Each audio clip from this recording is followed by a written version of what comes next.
Hi guys, I'm Shmee, hello and welcome back to the channel where today is about my Ford GT and finally revealing the new exhaust system that Quicksilver have made for this car. Of course, it's a permanent Shmeemobile. I have owned the new GT for about 4.5 years already. So many miles, memories, amazing adventures with this machine, but it has been plagued by a few different exhaust issues. It's worn a couple of different systems over the years. In fact, to talk through this very quickly, it started with the regular European exhaust back in 2018. That had a little issue when I was in the US, so I actually upgraded it to the US Sports Titanium exhaust system, which sounded a whole lot better for this car. Unfortunately, that had some issues as well. Changed it when it was back here to the European sports exhaust, a little bit quieter.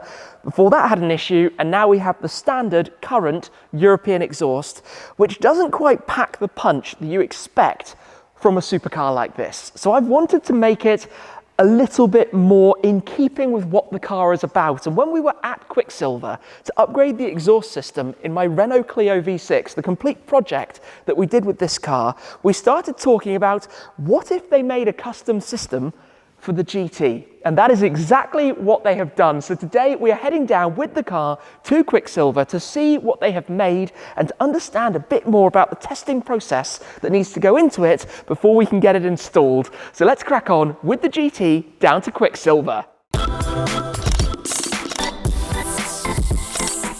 The Clio V6 is wearing a Quicksilver exhaust system back here. Of course, these two cars actually have a little bit in common. They both have 3-ish litre V6 engines, but this has been quite the build. It sounds amazing. And actually about a decade ago, I owned an Audi R8 V10 Spider, which I fitted a Quicksilver exhaust onto. The GT is soon to join that family. This means I need to get this firstly unplugged from the CTEK smart charger, which is tucked into the clamps in the front. Actually, later cars have a socket installed further towards the back of the car, which makes this whole process a little bit easier, whereas the early ones, you have to connect it to the clamps in the front, but obviously you always want to preserve these batteries, so we'll just unplug this very quickly, shut the front end back down. I always like that. It looks so agricultural. It's not finished necessarily in a particularly pretty way, because this is a car that was built to go racing. It wasn't necessarily just to look as fancy as Swish as they could, even though it does look absolutely superb.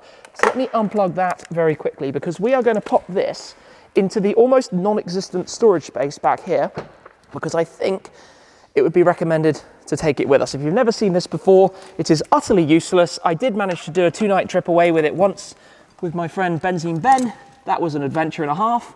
Over to Sardinia, we'll squeeze that in, not particularly tidy. But let me go take a step inside, get this started and get the journey underway.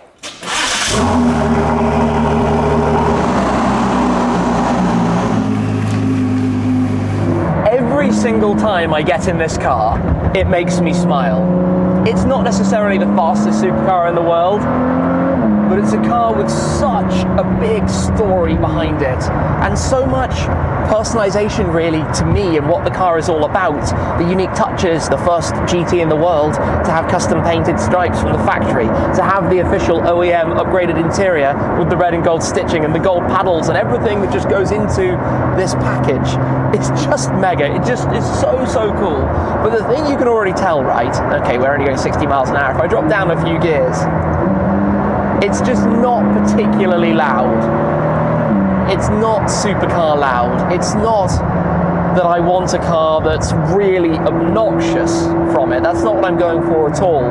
But I want something that's a little bit more than this. And unfortunately, you can't buy the US exhausts here. And even if you could, I rather fear they might go the same way as all of the systems I've had to date. Now, just to expand on that ever so slightly, the issues have basically been baffles shaking loose and then vibrating a lot around and you hear that rattle, or they've had some small welding failures, just different small issues that don't really make sense. I think it's to do with the height of the tips and water basically getting in and sitting down at the bottom, something like that. But unfortunately, as somebody who likes every car to be driven, you know, every car should go out and do some miles, I kind of need them to be washed. I kind of need them to be run and driven hard. You know, this car's been to the Nürburgring, GP and Nordschleife. It's been also to Silverstone. I had an epic track day at Silverstone with it a couple of years ago with Greystone GT. It's been out and about, it's travelled, it's been used. Hey, it's even been driven at Road Atlanta in the United States. Like, this is a car to drive. This is a car to keep forever and to enjoy the miles. Not doing too many miles like this, just sitting on the motorway on the M25.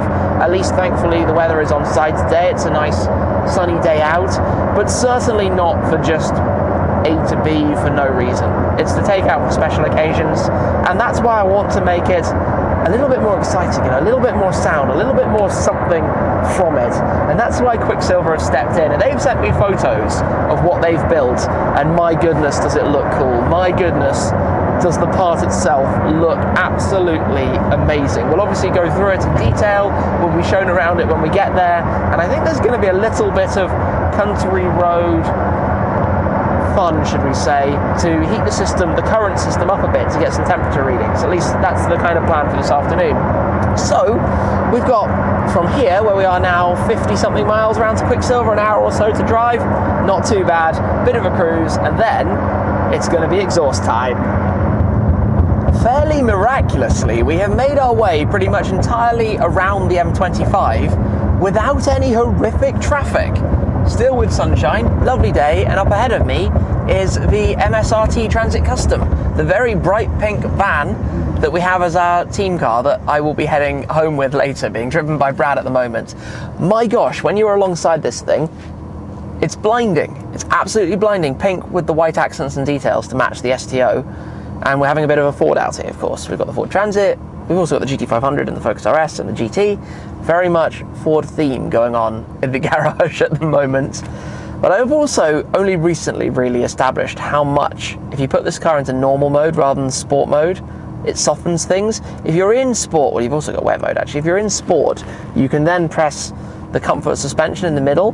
No, you can't, that's a lie. In normal, you can press comfort, and then it gets really comfortable. That's the one I'm after. That's the combination. Oh, that was kind of close there with the Mercedes. Watch the lanes. But yes, the van is looking the part on a day like today. Bright and cheery, and it puts smiles on people's faces everywhere we go with it as well. This is where, though, just to hold the gear for a moment, not that we can accelerate particularly hard because we're in a 50 mile per hour zone, but you just want it to be a little bit more lively than that, just a little bit more boisterous. How it was before, we're going to go beyond how it was before, but certainly now it's just a little bit like, just need more excitement. We are almost there, and I tell you what, a car like this is not made for small little English countryside roads. It feels enormous when you come down these kind of lanes, but there's also something else that's been awaiting us today. I've kept this a little bit of a secret that we're going to be taking a look at while we are here at Quicksilver, and that is going to be very, very exciting. I think, though, I'm going to be taking the car out for a run down more of the country lanes, because one of the big things today is to try and get some readouts of the stock exhaust as well, to get temperatures, to determine whether the system Quicksilver have built is going to match up. And obviously this is part of the research and development process, and I find it quite interesting because I've never really been part of the ins and outs of this kind of thing, and that's going to go completely wrong. I have no idea how that's going to work, because we need to go that way. Whoops, there's a very big transporter on the same lane that we're on. That was absolute carnage, a whole lot of reversing, moving around, and all sorts of things, but here we are. We have arrived at Quicksilver, where we shall park the GT. I guess, actually it's probably going to go into the workshop on the other side, but I'll pop it here for the second, and then we will work out exactly where we're going.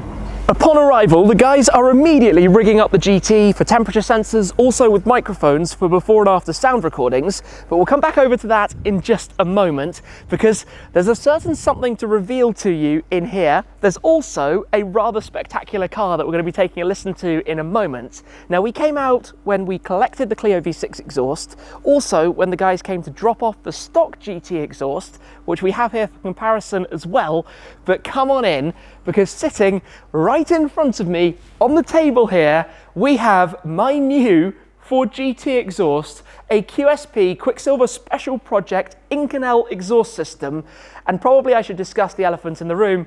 There's an Aston Martin V12 Speedster right behind me from the Netherlands, which also has a Quicksilver exhaust on it, and we're going to be hearing it in a moment. But take a look at this. In fact, it weighs a little over 5 kilos, thanks to being made from Inconel. I can hold it just like that. It looks like a work of art. I always love seeing these things up close. Of course, the mounting points, some very clever things they've done with it. We've got the Quicksilver logo on there as well. Obviously, the tips are at this end that will face out of the rear bumper. And then for comparison, beneath, we have the original, already lightweight titanium sports exhaust option from the GT, which weighs, I think, nearly double probably in comparison with the heat shields and everything around it. But one of the purposes of today is to do some before and after comparison, hence the car being rigged up. But I think to explain and understand even more about this and what it means as a QSP, effectively a prototype one-off exhaust that will now enter their library, we're going to be joined by Ollie, who can run us through all of this in detail. This is what we've come to see then. Well, welcome back. It's good to be here. It's amazing to see this. I need your help to talk through it though. Sure. Well, we've got a one of one as it stands at the minute. Quicksilver QSP or Special Projects Inconel exhaust for a Ford GT. So how heavy is this exactly? This one is 5.4 kilos, despite being Inconel, which is a sort of denser and heavier material. That one, the original that's come off the car, I suppose the original Sport exhaust, is 9 kilos. So it's about half the weight of this, 9 down to 5.4. The standard steel one must have been like, I don't know, 20 or 30 or something. Yeah, it's a porker. Yeah, so this is quite a significant change. As you said, it's Inconel as opposed to titanium. I believe that was titanium. This is Inconel. But there were a couple of objectives from this. Correct. We had two goals. One, sound, and two should be longevity of design. So we've aimed to simplify, but simple doesn't mean bad. So we've deleted any silencing, which is going to remove artificial restriction in the exhaust and sound pretty gnarly at the same time. And we've tried to sort of learn from the original exhaust, perhaps where have you got stresses in the system, where have you got care points. So it's a very thoughtful design. This is done, when we do a QSP exhaust, this is done by one fabricator from start to finish. This is a very talented chap called Alan that's done this. It's Inconel, and then we apply this ceramic coating on it. And this is something you didn't know before you came down today. But the original Ford GT40s that would have ran with what they called an aluminium sprayed exhaust. Now, many of the ones that run now run modern ceramic coatings, but in the day, aluminium coating was period correct. That kept temperatures down, it was flame retardant, and it had maybe a slightly creamier finish, but broadly speaking, you're getting this heavy satined finish. So there's a functional reason for this coating, but also it's a nod to the original Ford GT40. You know how much I love a story. That is amazing. Well, do you want me to expand on that story? Go for All it, right, please do. I'll try not to bore your viewers too much, but over there in Unit 1, so we've been on this industrial estate since 2003. In Unit 1, they used to store some race cars. Now, in Unit 1, if I can get on the Wi-Fi over here, there were the remains of an original GT40. It was a Ohio registered car that burnt to the ground in Canada. This was in the early 70s. I think it was chassis 1071P, which was also a red GT40. And its crumbled remains were in that unit. I have a picture of it. Paul photographed it in 2005. The only thing that remains intact on the car is its flame-resistant aluminium-coated exost. So I hope mine doesn't go the same way. No. Well, if it does, at least the exhaust will be okay. I kid. That's amazing. I had no idea. Obviously, GT40's always had a massive story with the UK, made in the UK. And part of why I did mine, the colour scheme I did, was to pay tribute to Alan Man Racing, who were a British race team from not all that far away from where we are now. So a story and a nod like that is just unbelievable.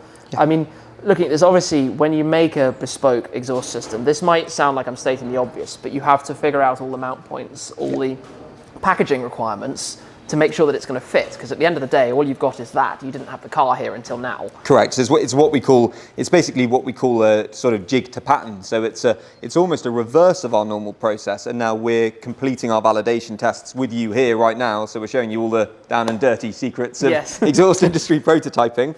But yeah, so the coating basically forms part of the design ethos, which is reduced temperatures. That's ambient temperatures under bonnet. We can contain energy in the form of heat within the tube wall. Inconel is much better at resisting heat and resisting stresses, which is why it's a superior material. And then this coating basically contains another 110 degrees within the surface. That should theoretically result in an ambient engine bay temperature reduction of somewhere between 20 to 30 degrees surrounding the component. That's fascinating, because obviously on a car like the GT, you've got a very small twin turbocharged high temp engine. Let's be real with it. It's a very, very hot they run thing hot. back there. And that storage space, the cubby that you have in the back, that gets very warm. So obviously temps with this kind of thing are super interesting. That's one of the reasons why you've rigged up the car, which we should go and have a look at. Before we do though, we've got this, I mean, obviously... We've just been ignoring it, but yeah, here it is. It's V12 Speedster with full Quicksilver exhausts. That's 300 cell per square inch catalysts, secondary cat delete, and Titan Sport rear section, so titanium silencer, valves, the whole works. Full system through from the V12 at the front. Yep. That's also a QSP. Yes, it is, yeah, available to buy now. So this one, we developed it to the coupe, which actually your guys heard before when they came down for a museum video. Yeah. And this is the first fit up of a Speedster. This particular nutter has driven it all the way from the Netherlands, left it with us, got a flight home. He drove the car over here? He drove it here, dropped it with us, said, there you go. I said, can I drive it? He said, yes, don't crash it. Got on the plane and went home. Legend. Absolute legend. It's quite relevant though, because I've just been out in a V12 Vantage Roadster, which obviously shares this engine. Okay, admittedly it's got a windscreen, it's not a completely open Barchetta, but one of my observations with that car was it's just too quiet. Yeah. Like it's a V12 Vantage. I mean, this is a V12 Speedster, but it's Vantage based, we could say. We're going to hear this later, aren't we? You are going to hear it. That sounds like a plan to me. Let's head over to the GT if that's all right, and go and find out a little bit more about what you're doing with it. Let's do it. So, rigged up. Yeah, sorry, you bought this lovely car and now we've ruined it with masking tape. It's to protect the paint. Though, right? That's correct. So it looks ugly, but it's functional. Two parts of the validation test we're doing here. Basically a thermo efficiency test. Looks old school, is old school, doesn't mean old school doesn't work. So what we've got here is temperature strips, and basically everything we're doing here is just creating a baseline versus the new exhaust, so we can check every aspect of it. So we've got mics on the tailpipes, we've run mics into your engine bay, so we can actually hear what the exhaust is doing. Frequencies can tell you a lot. You know, you can detect rattles, you can detect early warnings of splits. There's a reason Formula One teams and race teams use acoustic testing so much. Yeah, makes sense. And another thing I know from experience is that it gets very hot out here. You can probably just about see that the PPF line runs around here, because we had to take away the PPF from the central section because it effectively burns. If you put any PPF on here, it will burn under the exhaust tips. Well, I'm hoping we don't leave gluey residue all over here when it gets hot. It's going to be fine. It's going to be fine. We're not going to get it too hot. I don't know. Mate, you're the driver, you decide. Okay, so we have to go for a little run.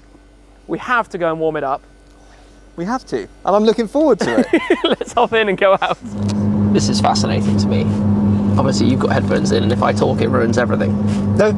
Okay, because the only one picking you up is this one, and I can isolate it. Everything else has a what you call a hypercardioid response pan. So it's if you've got the mic there, it's looking like that in a heart shape directly at the component. It has a very narrow band of focus.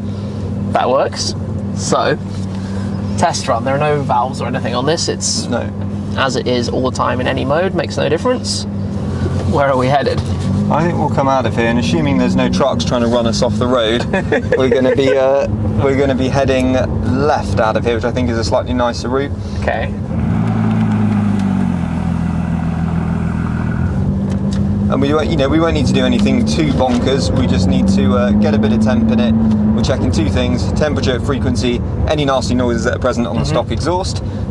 From that, we've got a baseline, and then we've got a back-to-back comparison for when we fit up your new one. We can see where we've increased, if there's anything we want to cut. And the one thing to remember is that if this exhaust isn't right for any reason, we are very happy to scrap it and go again. Open roads. I always find with this car that it does come to life much more when you start driving it properly. When you're just going slowly, it's always like it's lacking something. It wants some steak. It wants you to do this. Here we go. And then it just starts coming alive. It just doesn't have that like final edge that you want from a supercar, which is why we're here, right? That's exactly what we're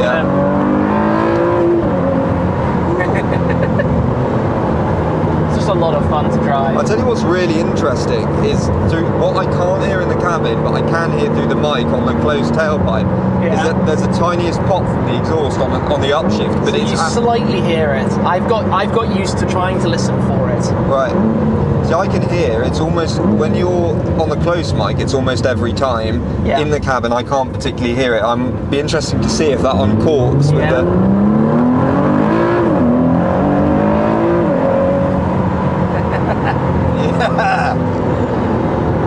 Good times. What a great road for it. Perfect. I guess we're going to get some good temperature testing as well. Yeah, damn right. I'm lucky to call this my commute home every day. Yeah. And we're both lucky to call this our jobs.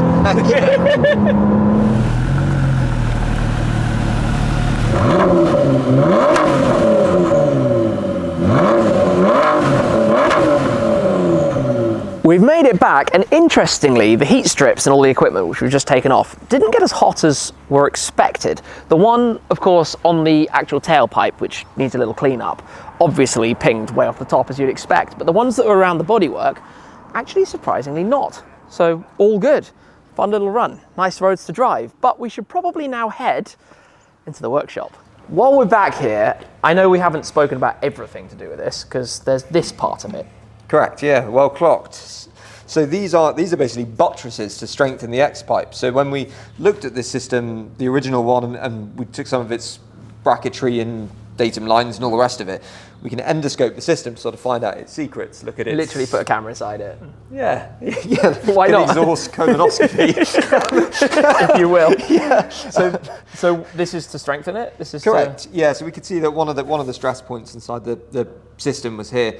I think this is one of the first points where you've got transitional sections of the exhaust that you'll basically find that it's splitting, heat's getting out, and then it's starting to blow its bellows on the silencer.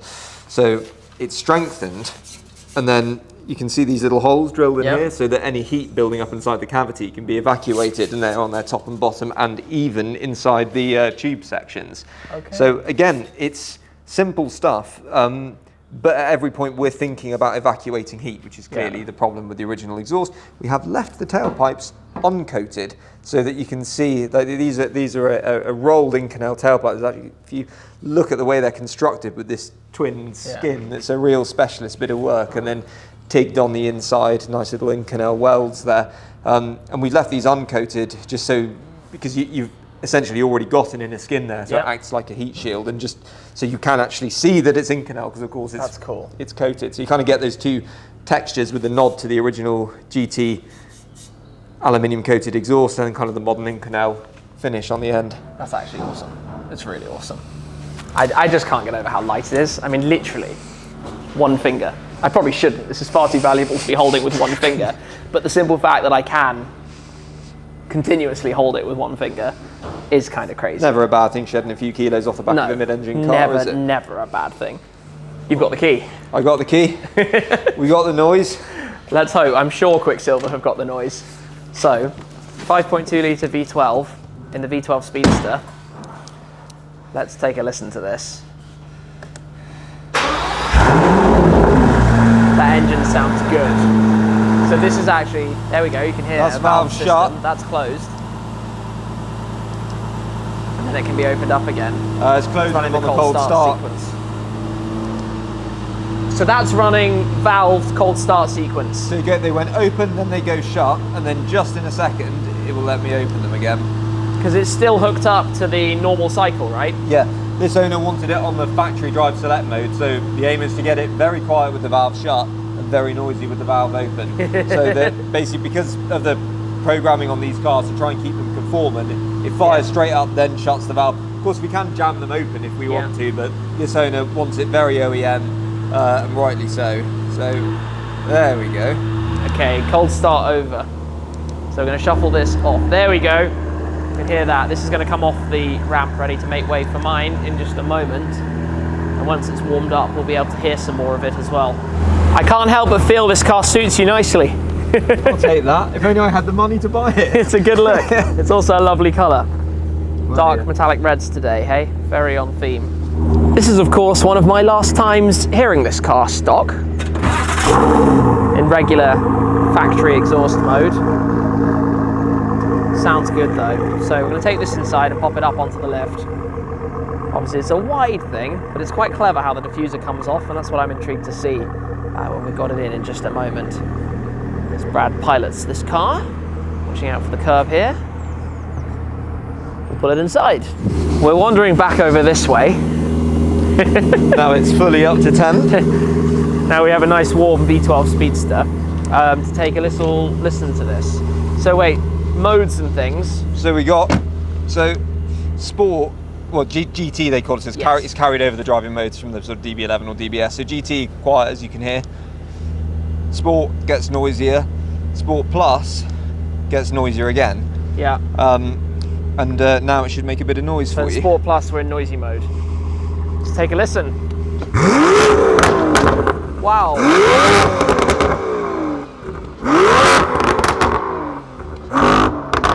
Well, that sounds cool.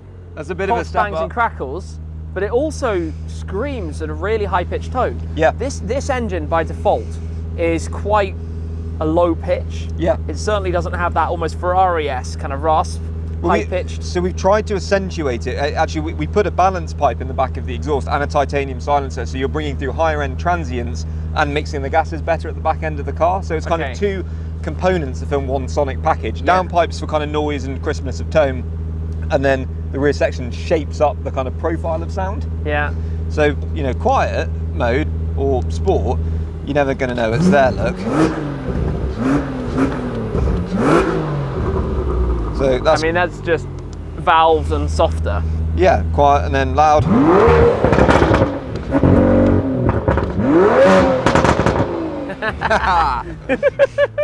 You're around noisy cars all the time and you're still smiling. Never gets old, mate. Back over here then, it's time to take a look underneath the GT. Now I always find this fascinating because the back of this car is very much race car. For example, the entirety of the diffuser, with all of these carbon blades and fins sticking down, it's effectively one piece. You have a whole lot of bolts all the way around holding it on. But what you've got to do is take that off and then you access the exhaust system straight out, carefully pivoting it down, of course, with the tips, hence why they're masked off up there to protect the paint. But it's super simple. You don't need to take any other parts of it off. It's just this bit that goes down underneath towards the rear there. In fact, check that out with the mount points underneath. It's that one big bit of carbon fiber. You do not want to break that. Fast forward and we have the diffuser removed, which is always fascinating in terms of what you can see on a car like this. Obviously the exhaust here, all of the other components, gearbox and the like underneath. But I want to show you a little bit more of this because genuinely, the underside of this car is ridiculous. The number of NACA ducts, for example, obviously managing airflow, the completely flat carbon fiber under tray, and then come towards the front. Look at the lower control arms, how they're mounted so centrally here. This shape reminds me of the nose cone of the F1, and then you have this tray as well. Even here, the airflow management and this almost upside down gurney flap for how the air flows through that. Everything about the underside of this thing is fascinating.